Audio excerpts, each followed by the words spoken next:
주님 우리 가운데 함께 하십니다.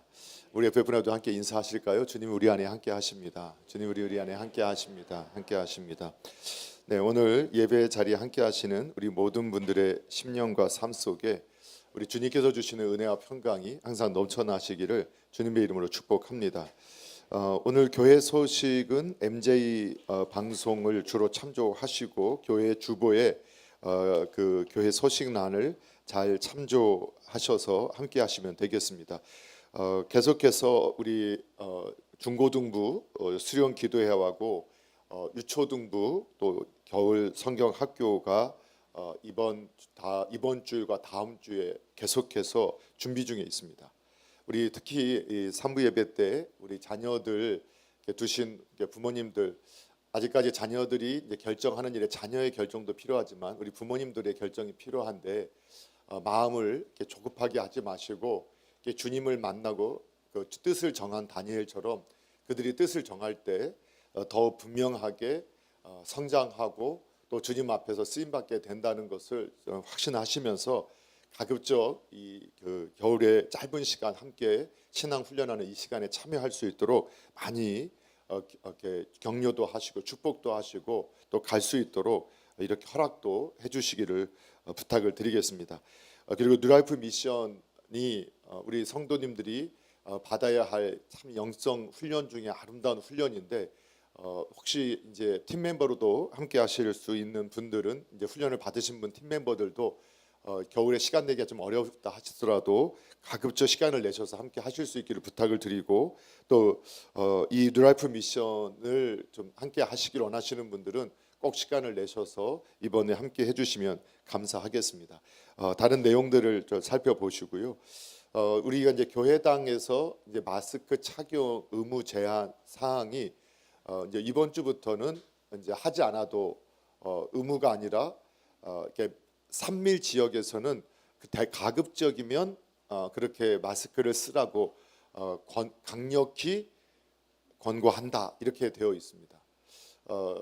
그런데 아직 이제 그 코로나 확진자 수가 이렇게 많이 없어진 게 아니기 때문에 우리 성도님들께서 이렇게 각각의 형편에 따라서 하시면 되겠는데 일괄적으로 이제는 안 해도 되겠습니다라고 하는 것은 아마도 방역 당국의 내용을 보면 아마 5월 달쯤 돼야 가능하지 않을까 싶습니다.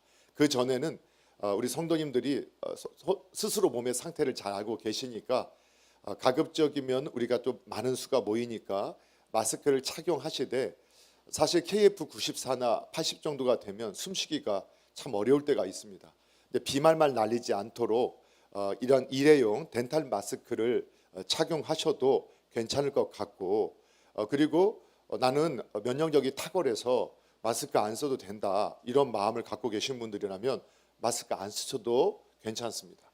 나는 마스크를 썼는데 왜 안 쓸까 하고 옆에 분을 노려보거나 째려보지 마시고 지금은 그냥 공고 사항이니까. 그런데 이제 본인이 오늘 내가 좀 몸이 불편한 것 같다 아니면 우리 다른 분들하고 이렇게 보다 보니까 내가 면역력이 좀 약해서 또 기저질환자라서 내가 마스크 좀 써야겠다 그런 분만 KF94를 또 착용하시면 서로가 또 서로를 이렇게 섬기면서 은혜 받는 일에 집중할 수 있을 것 같습니다. 우리 성도님들께서 편안하게 스스로의 결정대로 참여해 주시기를 바랍니다. 오늘은 이제 저희들이 교회 사명 세 번째 시간인데 제목은 교회 사명이라고 하지 않고 주님이 더하시는 교회라는 제목으로 오늘 말씀을 함께 상고하고 은혜를 받고자 합니다.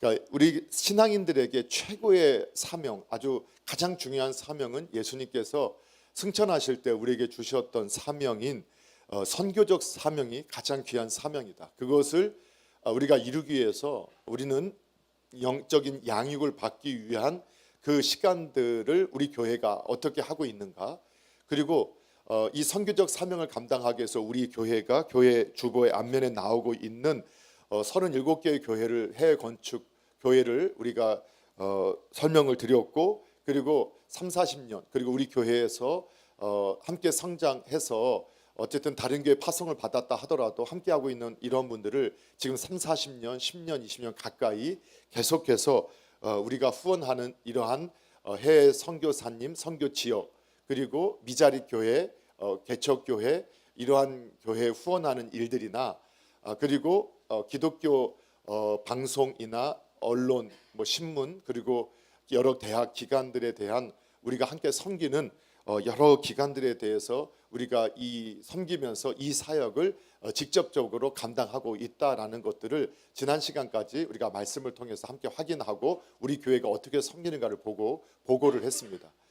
그런데 이제 제가 담임이 되면서 이 선교 사역을 좀 더 구체적으로 하게 하나님께 주셨던 꿈들이 이렇게 각 전 세계 가운데 여러 대륙권으로 한 10개 정도의 지부를 이렇게 세우고 그 가운데 선교사님들이 세워지면 또 한 10분들의 현지 목회자들을 세워가면서 특히 우리나라가 세계 선교의 모델이 되는데 초창기 우리나라에 오셨던 선교사님들이 하셨던 영성 그리고 교육, 복원 그리고 이러한 문화적인 사역들을 감당했던 그러한 사역을 감당하면 좋겠다라고 하는 꿈을 가지고 준비를 하며 기도를 하는데 하나님께서 너무 우리나라에게 큰 은혜와 복을 주셔서 우리나라가 이미 150년 동안 선교사를 파송하고 또 선교 역사를 하면서 각 지역의 훌륭한 선교사님들과 그 센터들이 준비되어져 있고 그리고 이미 그런 사역들이 잘 되어지고 있는데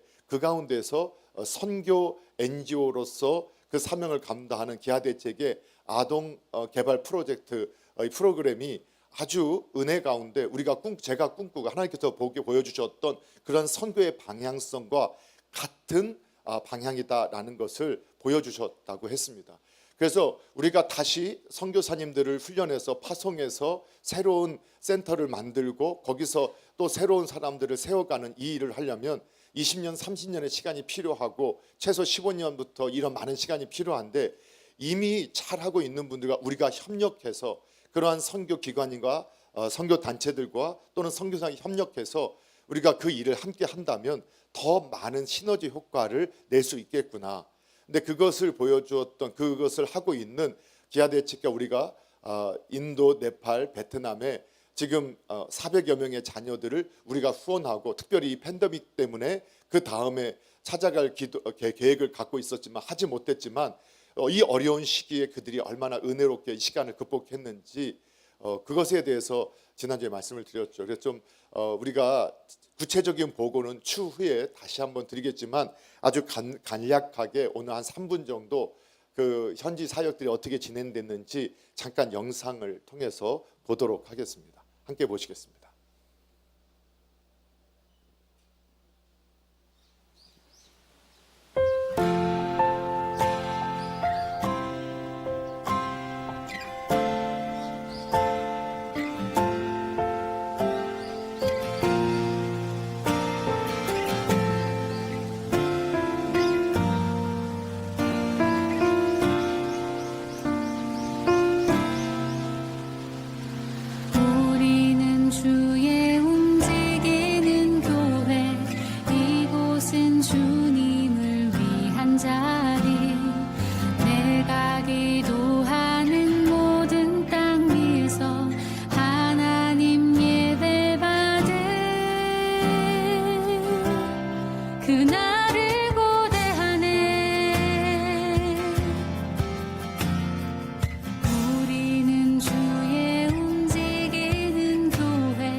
모든 영광 하나님께 우리 한번 같이 올려드리겠습니다. 팬데믹이 심각해지면서 중간 보고를 제가 받았을 때 인도에서만 한 3천 명의 목회자들이 이 간염이 돼서 소천하시고 많은 교회들이 어려움을 겪고 여러분이 언론을 통해서 화장터가 없어서 막 길거리에서 태우는 인도의 상황들 보셨을 겁니다.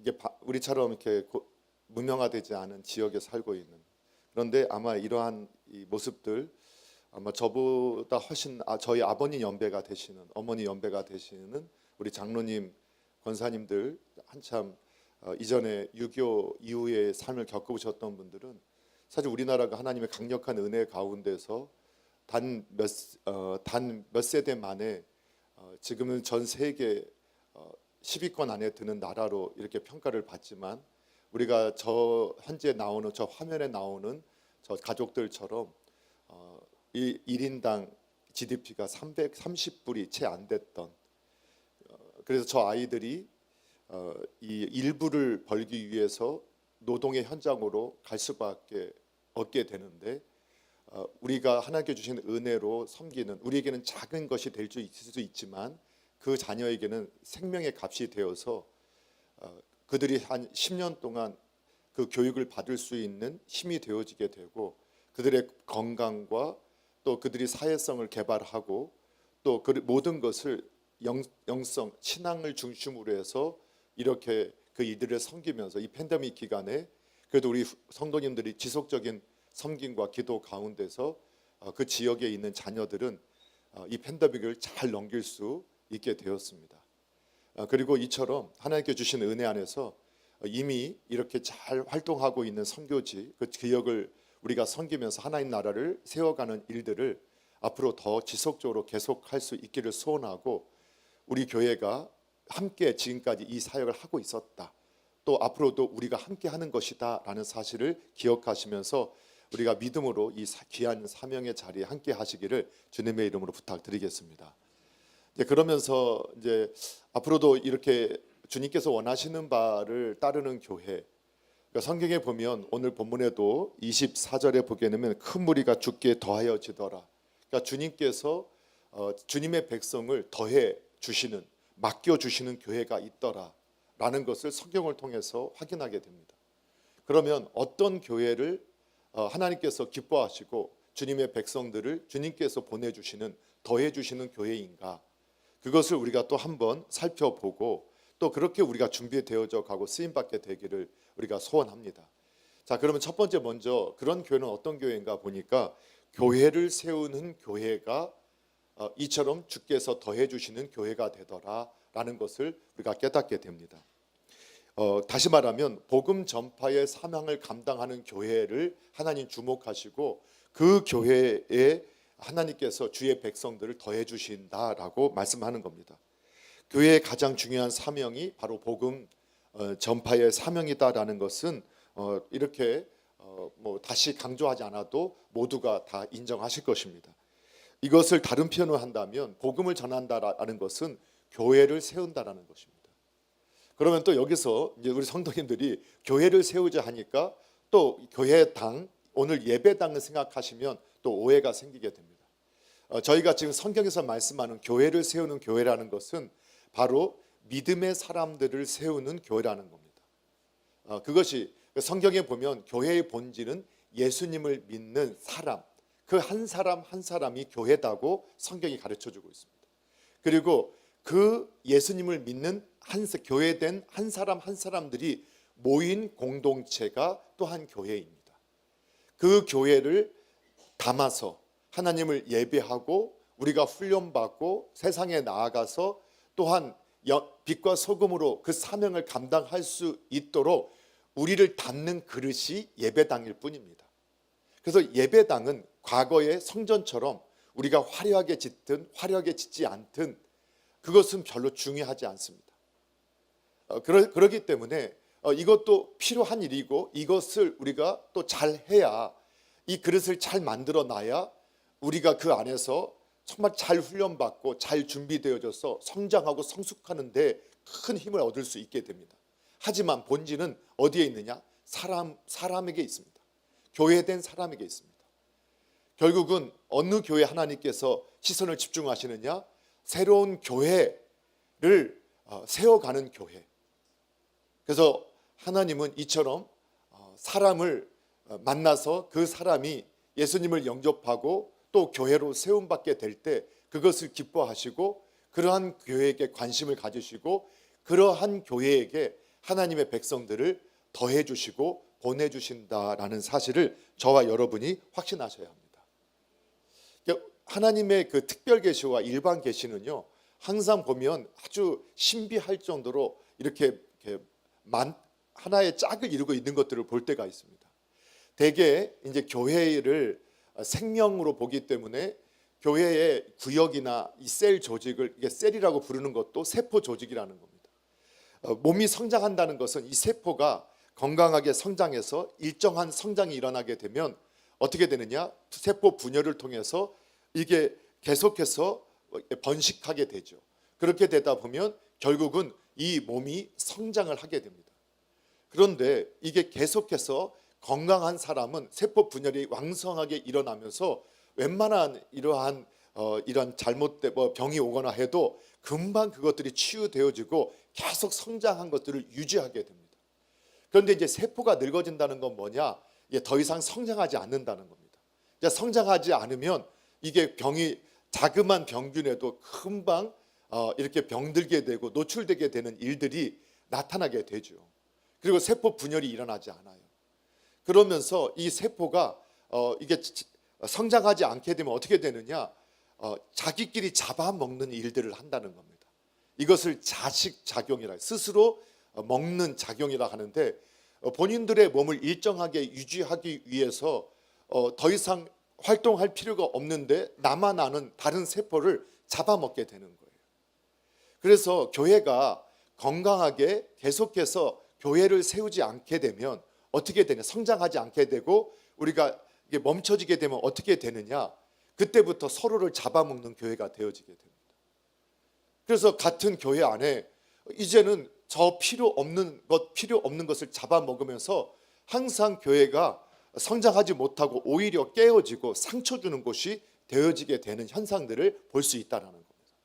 그래서 정말 건강한 교회는 어떤 교회느냐? 끊임없이 새로운 교회를 세워가는 교회입니다. 새로운 생명이 출생하는 교회가 되어져야 한다라고 우리에게 말씀하는 겁니다. 오늘 본문에도 보게 되면 그때 스데반의 일로 19절에 보니까 이 스데반 집사님이 여러분 이 앞장에 보게 되면 순교를 당하는 사건이 나타나게 되죠.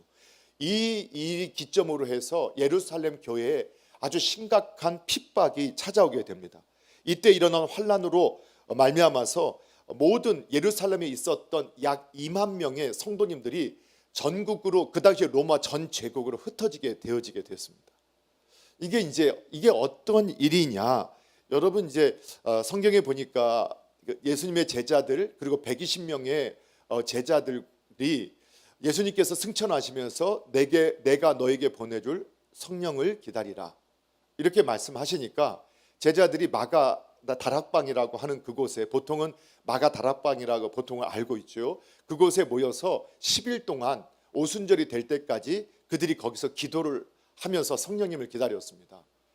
그때 성령님이 임하시고 베드로가 성령의 충만함을 받아서 그가 가장 먼저 한 일이 뭐냐? 바로 복음을 전하는 일이었죠. 그 복음을 전하는 그 메시지를 들었던 그 예루살렘에 모여 있던 이 많은 유대인들이 그 말씀을 받고 가슴이 찔려서 그럼 우리가 어찌할꼬라고 했을 때 주 예수를 믿으라라는 그 말씀을 듣고 그때 3,000명이 회심하고 회개하고 예수님을 주로 믿고 이렇게 신앙의 공동체로 들어오게 되었습니다. 그런데 그 당시에 예루살렘의 인구를 이렇게 조사해 보면 이게 학자들의 연구이기 때문에 확신하지는 않지만 5만에서 10만이 넘지 않습니다. 그런데 이 예루살렘이라는 도시가 신앙의 도시로서 이 당시에 어떤 역사가 있었냐면 유대인들은 1년에 3차례 3대 절기 그러니까 유월절과 오순절과 장막절에는 예루살렘에 항상 찾아와서 그 절기를 지키는 문화가 있었습니다.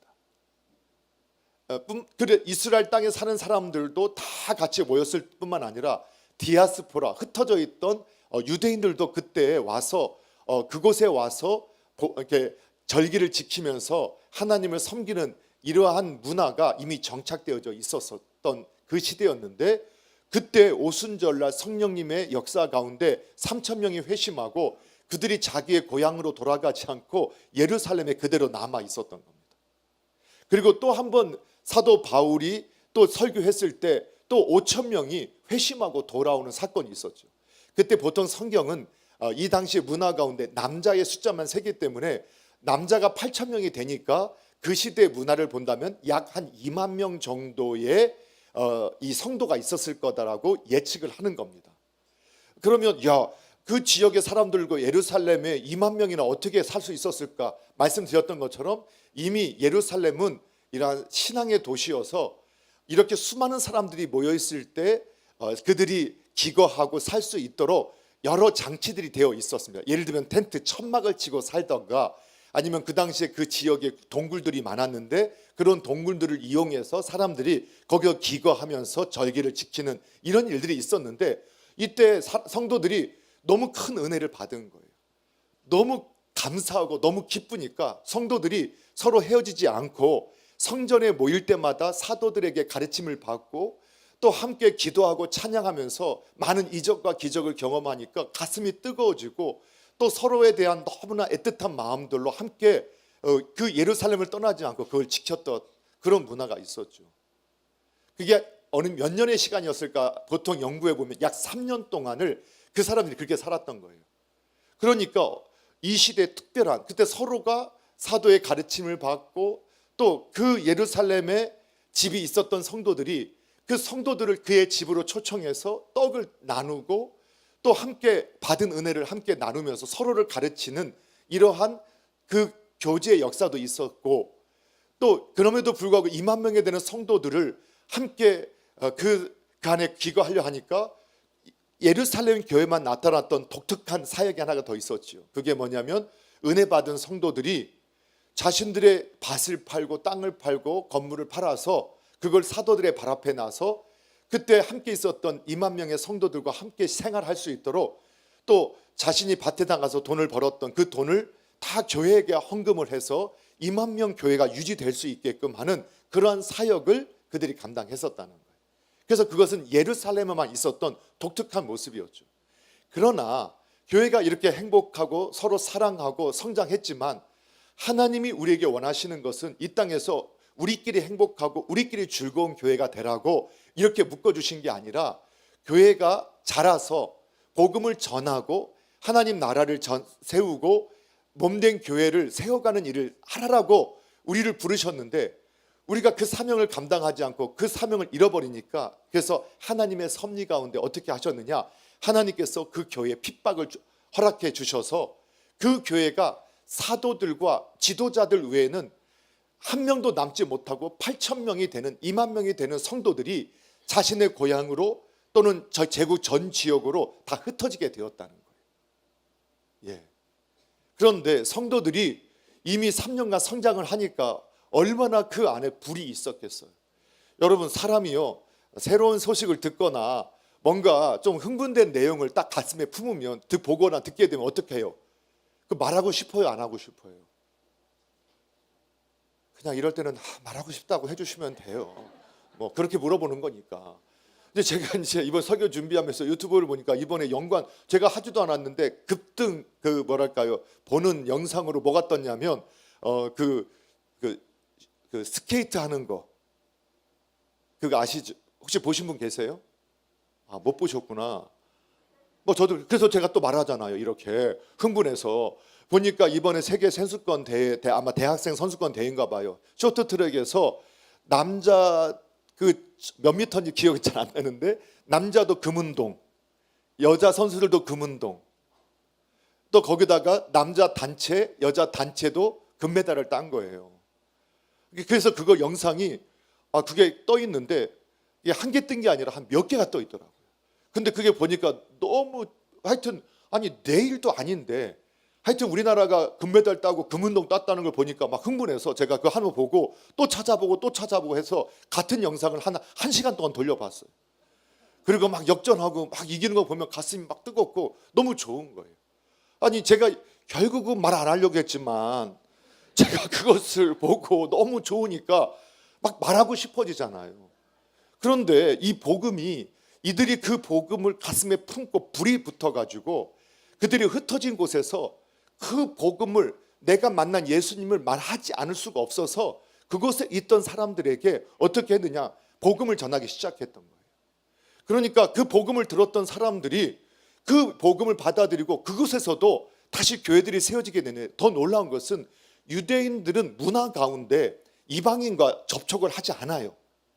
그런데 안디옥이라는 그 지역에서 헬라인들, 이방인들에게조차도 이게 너무 뜨거우니까 이 사람들이 그냥 믿으라고 했는지 그건 모르겠어요.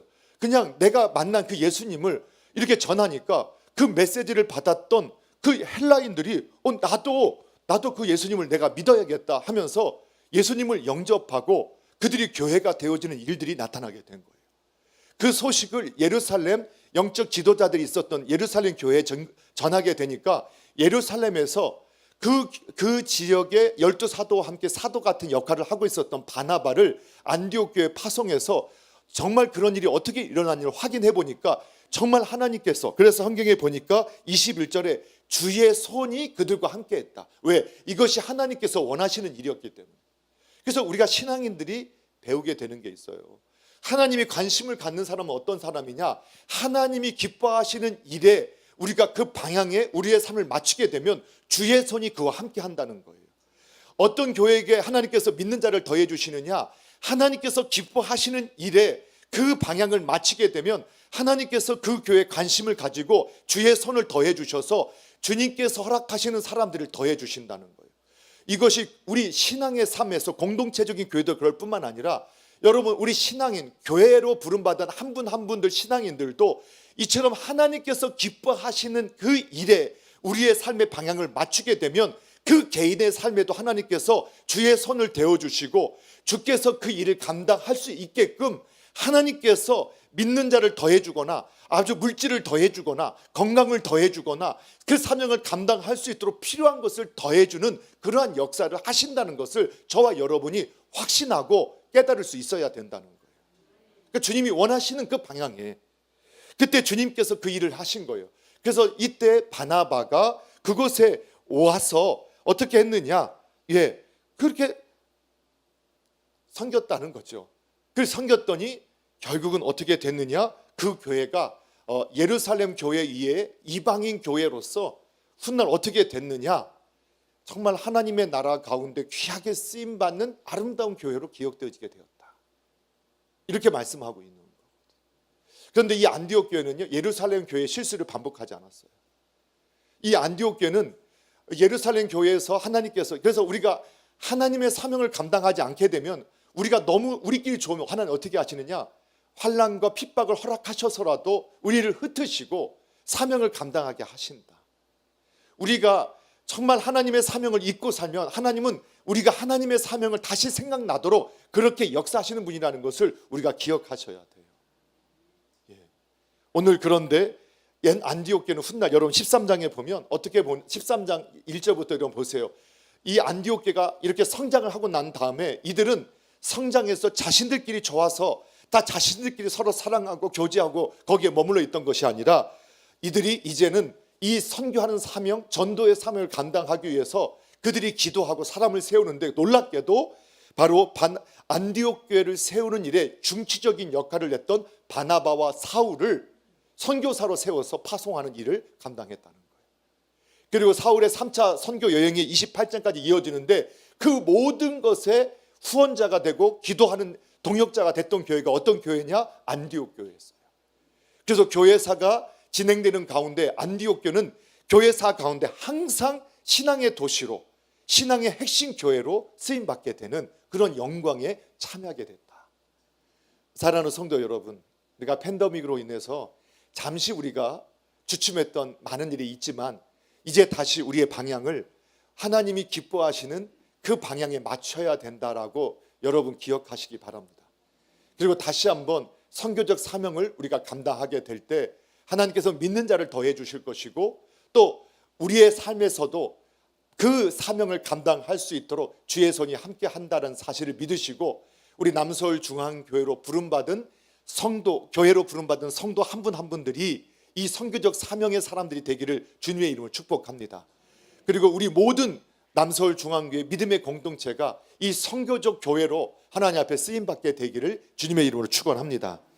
두 번째, 어떤 교회를 하나님께서 주목하시고 기뻐하시는가, 또 주님의 손이 함께 하시는가 보니까 예수님을 닮아가는 교회를 하나님께서 기뻐하시고 또 믿는 자를 더해 주시더라 하는 것을 보게 됩니다. 예. 요즘에 목사님 무조건 다 예수님 닮아가면 다 된다라고 하는, 제 말이 아니라 성경의 말씀이라니까요. 그래서 제가 마음에 품는 말씀 중에 하나가 오늘 성경 11장 24절 말씀인데요. 한번 24절 말씀 같이 한번 읽어보도록, 다시 한번 읽어보겠습니다. 시작. 바나바는 착한 사람이요 성령과 믿음이 충만한 사람이라 이에 큰 무리가 주께 더하여 지더라. 아멘. 예. 이때 하나님께서 그 예루살렘 교회에서 안디옥의 상황을 살피기 위해서 파송한 사람이 바나바였습니다. 이 바나바는 구브로 섬의 출생인데 레이지파 제사장 가문의 사람이었어요. 그도 예루살렘에 왔다가 은혜를 받고 그의 재산을 다 팔아서, 밭을 팔아서 사도들의 발 앞에 놓았고 초대교회 영적 지도자로 성장했던 사람입니다. 아마 교회가 생각할 때도 그 안디옥 교회의 성편을 살피고 그들을 도울 수 있는 최고의 사람이 이 바나바라고 생각해서 그를 파송했어요. 그런데 그가 어떤 사람이었는가를 설명하면서 24절 하반절에 보니까 이러한 바나바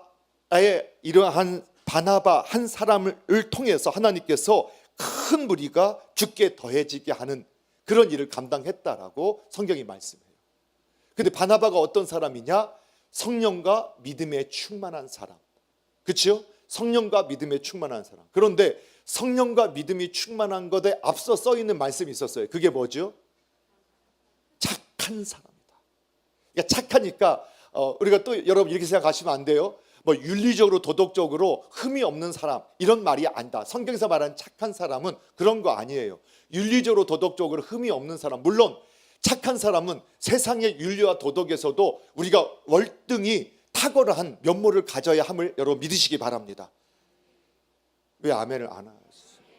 네, 우리가 세상의 윤리 도덕에서도 우리가 정말 탁월한 이러한 윤리 도덕의 자세를 가지고 있으셔야 합니다. 그런데 성경은 이걸 뛰어넘는 착함을 말합니다. 여기서 나오는 헬라어가 아가도스예요. 이 아가도스라는 단어는 어떤 히브리 어떤 단어를 번역할 때 쓰느냐, 토부라는 단어를 번역할 때 쓰는 단어예요. 아마 우리 남서울중앙교 오래 다니신 분들은 이 히브리어 토부의 단어는 다 알고 계시죠. 예, 이 토부만큼은 기억하자. 왜? 창세기 1장에서 하나님이 하나님의 형상을 우리에게 보여주실 때 토부로 보여주셨거든요. 이게 토부가 뭐냐? 보기 좋았다라는 뜻이에요. 보기 좋았다, 아름답다, 선하다, 착하다, 온전하다, 완전하다. 그러니까 이 히브리인들, 유대인의 정서 가운데서는 여러분 복된 것이 아름다운 것이고 그것이 선한 것이고 그것이 또 온전하고 완전한 모습이다라고 생각을 했다는 거예요. 그런데 우리도 그렇게 동의되지 않아요? 예, 선하고 착한 것이 아름답고 아름다운 것이 복되고 복된 것이 온전하고 완전하다. 그래서 하나님은 어떤 분이냐? 그런 토부의 하나님이셨단 말이에요. 그리고 우리를 토부하게 만드셨어요. 그렇게 선하고 아름답고 복되고 온전하게 만드셨단 말이에요. 그런데 우리가 하나님을 떠나고 우리 생각대로 내 뜻대로 내 자아를 가지고 살아가게 되니까 그 토부를 잃어버렸어요. 그런데 다시 예수님을 영접하고 예수님을 믿게 되니까 어떻게 됐느냐? 다시 우리 안에 토부의 형상이 회복되어지게 됐다는 거예요. 그 대표적인 인물이 누구였느냐? 바나바였단 말이에요. 그 바나바가 성령과 믿음에 충만해서 하나님의 말씀을 따르다 보니까 또 주님과 함께 살다 보니까 주님을 바라보고 주님을 따라가다 보니까 어떻게 됐느냐? 주님의 형상, 토부의 형상이 그에게 나타났다는 거예요. 그랬더니 그 토부한 주님의 형상을 회복한 주님을 닮은 바나바가 그곳에서 함께 섬기게 되니까 어떤 일이 벌어졌느냐? 놀랍게도 큰 무리가 더해졌다는 거예요. 예, 그리고요, 이 주님의 형상을 회복한 사람의 특징이 뭐냐? 그 목적이 분명해요. 하나님이 기뻐하시면 돼요. 예, 그리고 그 목적이 이루어지면 돼요. 신앙인의 목적은 하나님이 영광을 받으시고 또 주님이 기뻐하시는 일이 목적이 돼요. 그래서 그가 어떤 일을 했느냐, 25절에 보면 바나바가 사울이라고 하는, 우리가 알고 있는 바울을 찾아가요. 성경의 시간들이 금방금방 또 넘어가기 때문에 우리가 잘 모르지만, 이 바울이라는, 사울이라고 하는 바울은 그가 이 다메섹 도상에서 예수님께 은혜를 받고 나서 다소라는 자신의 고향에 가서 10년간, 이때는 초야에 묻혀 있었던 그런 시기였어요. 그런데 이 사울이라는 사람의 진가를 알고 있는 사람이 누구였느냐? 바나바였어요. 바나바는 사울이 정말 얼마나 탁월한 이 신학적 지식과 또 영성을 갖고 있는가를 알고 있어서, 그는 안디옥 교회가 정말 하나님이 기뻐하는 교회가 되기 위해서 꼭 필요한 사람이 바로 이 사울이라는 것을 확신했고, 그는 시간을 내서 그를 찾아가서 그를 설득해서 결국 그를 데리고 와서 안디옥 교회에서 그와 함께 안디옥 성도들을 양육하기 시작해요. 그 양육을 했더니 어떤 일이 벌어졌느냐, 바로 안디옥 교회 제자들이 그리스도인이라고 하는 이름을 받기 시작해요. 그 성경에서 그리스도인이라는 말을 처음 듣기 시작한 사람들이 누구였느냐? 안디옥 교회 성도들이었어요. 자, 26절 같이 한번 읽어볼게요. 시작. 만남에 안디옥에 데리고 와서 둘이 교회에 1년간 모여 있어 큰 무리를 가르쳤고, 제자들이 안디옥에서 비로소 그리스도인이라 일컬음을 받게 되었더라. 아멘. 예, 그들이 사도 바나바와 바울이 그 큰 무리를 얼마나 잘 양육했는지, 안디옥 교회 성도들, 제자들이 비로소 그리스도인. 여러분, 그리스도인이라는 말이 처음에 나올 때는요, 그리스도를 따르는 사람들이란 말이에요. 이게 비난하고 조롱하고 욕하는 말이었죠. 그게 왜 그러느냐, 여러분, 이 시대에 십자가형을 받았다, 그거는요 국가 반역죄, 아니면 그 나라에서 최악의 흉악범들이 처형당할 때, 사형당할 때 사용되는 도구가 십자가였거든요. 그런데 예수님을 믿는 사람들이 예수를 믿으라고 해서 그 사람들이 그 소문을 찾아보니까 예수가 어떤 사람이에요? 예루살렘에서 십자가에서 못 박혀 죽었던 사람 아니에요. 그러면 국가의 반역자든 정말 흉악한 범죄자일 텐데, 그 흉악한 범죄자, 국가의 반역자인 예수를 하나님이라 믿고 나의 주님이라고 믿는 것이 얼마나 말도 안 되는 거예요. 그러니까 사람들이 아유, 저 그리스도를, 예수라는 그리스도를 주인이라고 믿는 사람들 하면서 비웃는 말, 조롱하는 말이었단 말이에요. 그런데 그들을 보니까, 그 그리스도를 믿는다고 하는 사람들을 보니까 그 시대의 사람들과 너무 다른 삶을 사는 거예요. 왜? 이 사람들에게 있어서 이 예수님을 믿는 것은 종교생활, 그냥 예식에 참여하는 게 아니라 예수님이 그 삶에 실제로 함께하는 삶이 되기 때문에 그분과 교제하고 그분을 닮아가면서 삶의 변화가 있었던 거예요. 그런데 여러분, 교회사, 세계사를 보세요. 이 당시에 로마의 문화는 아주 향락과 타락과 아주 그냥 태폐한 문화가 판을 치고 있었어요. 그런데 사람은요, 이 태폐한 가운데서도 하나님의 형상을 따라 지음받은 그 남은 잔재가 있어서 그 양심에서 이렇게 흉악하고 타락하고 음란한 걸 보게 되면 자꾸 우리가 피하고 싶고 숨고 싶고, 내가 혹시 참여하는 사람도 그걸 자랑스럽게 드러내지 못하는 것들을 보게 돼요. 그렇지 않아요? 그리고 그래서 그 시대에서 고넬료 같은 사람을 경건한 사람이라 표현하는 건 뭐냐면, 유대인은 되지 않았어요. 할례는 받지 않았지만, 그러나 이 유대교가 가르치는 유일하신 하나님을 섬기고 경건하게 사는 그 모습에 반해서, 그래서 유대교를 따르는 사람들, 이런 사람들을 경건한 사람들. 그래서 이런 태폐적인 시대에도 그런 사람이 있었는데, 사람들이 야, 십자가에서 죽은 그 죄수를 하나님이라고 신이라고 믿는 저것들 아주 웃기는 것들이야 하고 조롱했었는데, 그 신을 믿는 사람들이 살아가는 모습은 너무 다른 거예요.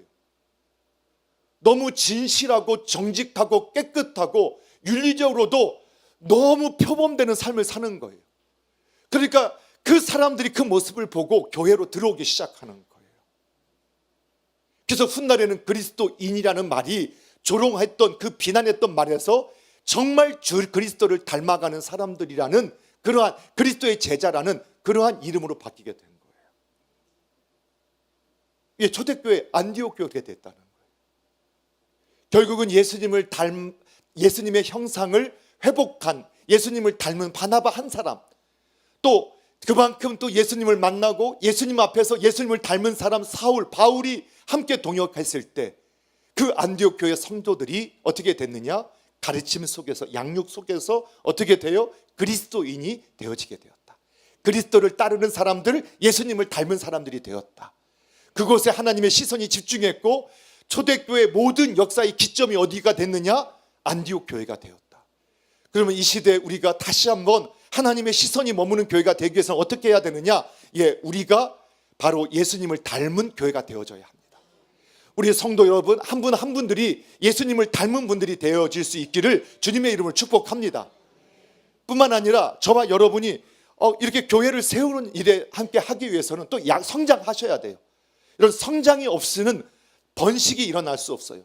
생육하고 번성하라, 그 형상을 회복한 우리들이 번성하려면 성장해야 번성하게 돼요. 그런데 여러분, 아이가 태어났을 때 기쁘죠. 그런데 그 아이를 가만히 내버려 두면 어떻게 될까요? 아이는요, 그냥 죽을 수밖에 없어요. 아마 이틀을 넘기지 못하고 죽게 될 거예요. 그래서 아이가 출생하게 되면 온 가족이 그 앞에 모여서 눈을 맞춰주고 기뻐하고 씻겨주고 먹여주고 또 재워주고 또 다시 닦아주고 하면서 그 아이를 스스로 할 수 있는 5, 6년 동안 전적으로 어머니의 헌신, 부모님의 헌신이 거기에 있을 때만 그 생명이 건강하게 성장해요. 그렇죠? 그렇기 때문에 어떤 분들이 되었냐? 먼저 예배당에 나와 있는, 먼저 예수님을 믿고 성장한 저와 여러분, 어떤 분들이 되어야 되느냐? 그런 엄마, 아빠, 삼촌, 고모, 이모가 되셔야 돼요. 그래서 새 가족, 새로운 분들이 들어오게 되셨을 때 그분들에게 관심을 갖고, 어떤 분은 이러실 수 있어요. 오늘 아마 우리 남서울중앙교회당에 출석 잠시 들리신 분들 중에는 또 교회가 좀 규모가 있으니까 나한테 관심 안 가져줄 것 같아서 오신 분도 있을 수 있어요. 그런데 교회는 그런 곳이 아니에요. 교회는 혼자 생활하는 게 아니라 예수님을 함께 배워가고 함께 예수님 안에서 연합되어지고 정말 예수님이 기뻐하는 그 일을 해나가면서 함께 성장하는 곳이 교회가 되어야 할 줄로 믿으셔야 됩니다. 그렇기 때문에 우리가 먼저 그 일을 감당하기 위해서는 우리가 성장해야 돼요. 여러분, 예루살렘 교회에서 사도들의 가르침을 받았던, 안디옥에서 바나바와 바울의 가르침을 받았던, 양육받았던 그 교회가 성장해서 결국은 계속해서 분가하면서 더욱 큰 사명들을 감당하는 건강한 교회가 될 수 있었다. 그래서 여러분, 이번 3월에 우리가 팬데믹을 마치고 다시 성경대학, 소명아카데미, 부의 사명, 마더와이즈, 그리고 다양한 프로그램의 다양한 성경 공부 내용들이 제시되게 될 거예요. 여러분, 그냥 성장하지 않고 그냥 성숙할 수 없어요. 반드시 우리가 배움이 있고 이것은 우리가 주님 나라 가는 날까지 계속되어야 할 줄을 믿으시기 바랍니다. 여러분, 우리가 먼저 성장하고 성숙할수록 이 사명에 쓰임받게 된다는 사실을 여러분 믿으시기 바랍니다. 그래서 이번에도 그 양육에 열심히 참여하시기를 바랍니다. 자, 그러면 이제 결론을 맺겠습니다. 자, 우리가 이렇게 하나님의 교회를 세우는 교회, 예수님을 닮은 교회를 하나님께서 주목하시고 주의 손이 함께하면서 주님의 백성들을 더해주는 교회로 성장하게 되는데, 자, 그러면 교회를 세우기 위해서 내가 성장하자, 그 사명을 감당하기 위해서 내가 양육받아야 한다. 그러니까 그럼 나 양육받을 때까지는 가만히 있어야 되는가? 그렇지 않다는 거죠. 그렇지 않습니다. 어떻게 해야 하느냐? 그냥 계속해서 우리는 복음을 받은 그날부터 복음을 전할 수 있어야 합니다. 그것이 사명이기 때문에 그래요. 그것이 사명이기 때문에.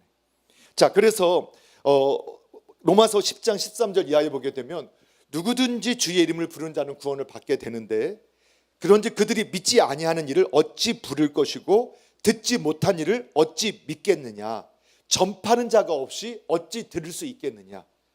그러므로 믿음은 들음에서 나며 들음은 그리스도의 말씀으로 말미암느니라. 여러분, 그래서요, 여러분, 저와 여러분이 어떻게 하냐?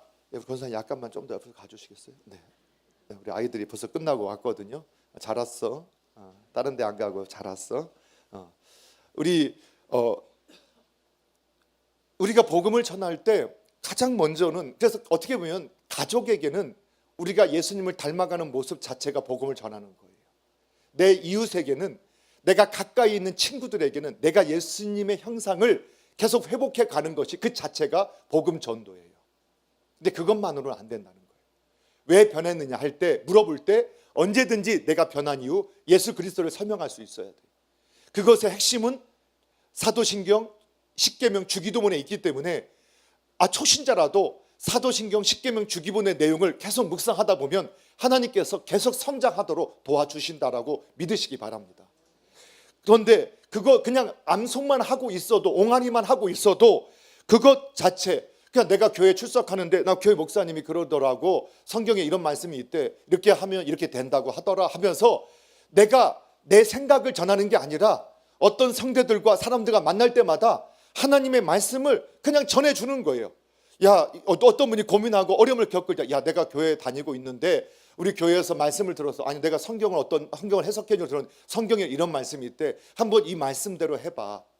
이것이 바로 복음을 전하는 자연스러운 길이라고 말씀해 주는 거예요. 자, 그것도 안 된다 라면 어떻게 하면 되느냐? 예수님의 방법, 제자들의 방법을 쓰시면 돼요. 그게 뭐냐? 와보라 라고 하는 거예요. 와보라. 어떻게 와보라 하느냐?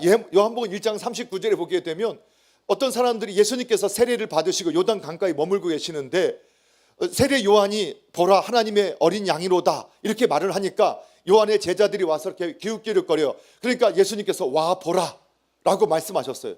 그리고 예수님이 그들과 함께 보내고 다니까 그들이 예수님을 따르게 돼요. 그 중에 하나가 바로 이 베드로의 형제가 안드레가 거기서 함께 하고 있어서 그가 베드로를 복음 전하게 되어지는 연결고리가 되어지죠.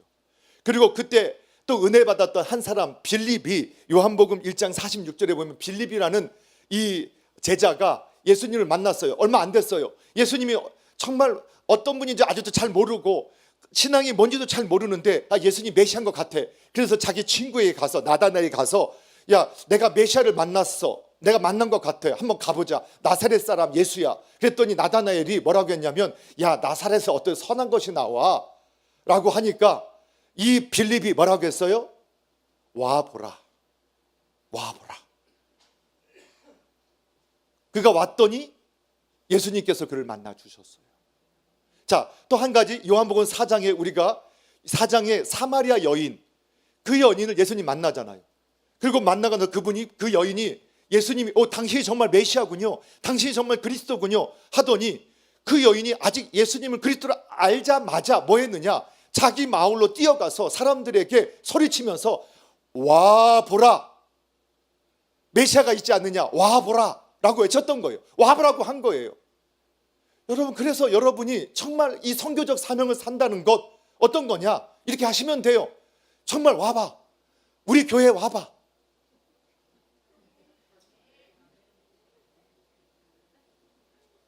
그래서 우리 원로 목사님 예전에 부흥회 하실 때마다 포스터에 Come and see 이렇게 써놨어요. 그 모든, 기억나세요? 옛날 우리 장로님 기억나시죠? 그 포스터 보면 Come and see, 그냥 와 보라, 와 보면, 오라고 하면 그분이 아직 때가 안 됐으면 그냥 왔다가 할 수도 있어요. 그걸 너무 심각하게 생각하지 않으셔도 돼요.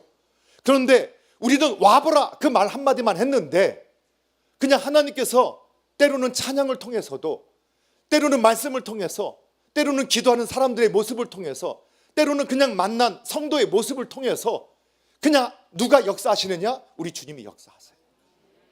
주님이 역사하세요. 그렇게 되어지길 소원합니다. 그런데 와보라 했는데 우리가 정말 이렇게 초대교회처럼 양육도 잘 되어지고, 또 구역장님들, 인도자분들, 셀과 구역이 건강하게 되어져서 그분들이 들어와서 그곳에서 함께 성장하고 1년, 2년이 되면 서로 자식 잡고 서로 잡아먹는 교회가 아니라 성장해서 자꾸 분과하고 서로 자꾸 신앙이 성장하게 된다면 더욱 믿는 분들이 여기에서 더해지고 성장하고 더 귀한 일을 하게 될 줄로 믿습니다. 정말 그렇게 되어지길 소원합니다. 그래서 꿈꾸는 것은 우리 교회가 정말 가득 채워지고, 결국은 우리가 계속해서 자식 자극하지 말고 우리가 서로 또 우리 성도님들이 함께 또 영적 지도자를 세워서 한 지역에 또 교회당을 세우고 그곳에서 또 함께 모여서 예배할 수 있다면, 그런 교회가 될 수 있다면 얼마나 감사할까. 저는 그런 꿈을 꿔봅니다. 그리고 우리가 그렇게 되어지기를 소원합니다. 오늘 남서울 중앙교회 사랑하는 성도 여러분, 오늘 교회를 세우는 교회 하나님의 시선이 머물고 주님이 더하게 하시는 교회가 된다. 그리고 예수님을 닮아가는 교회를 하나님 주목하시고 주의 손이 함께하면서 주님의 영혼들, 주의 영혼들을 우리에게 더 맡겨주시는 교회가 되어진다. 그래서 우리가 그 사명을 감당하는 교회로 세우기 위해서 성장해야 하는데, 성장이 안 됐으면 우리가 전하지 못하느냐? 그렇지 않더라. 성경에 보니까 바로 방금 예수님을 만난 사람도 와보라 외치니 만나시는 것은 예수님이 하시더라. 그것을 우리가 확신하시고 우리가 선교적인 교회로 한 분 한 분이 세워주고, 우리 남서울 중앙교회가 선교적인 교회로 세움받아서 주님의 손이 함께하는 교회, 주님의 역사가 함께하는 교회로 주님 앞에 쓰임받게 되기를 주님의 이름으로 축복합니다. 예, 오늘 찬양하겠는데요, 찬송가로 하겠습니다. 495장 찬송가 495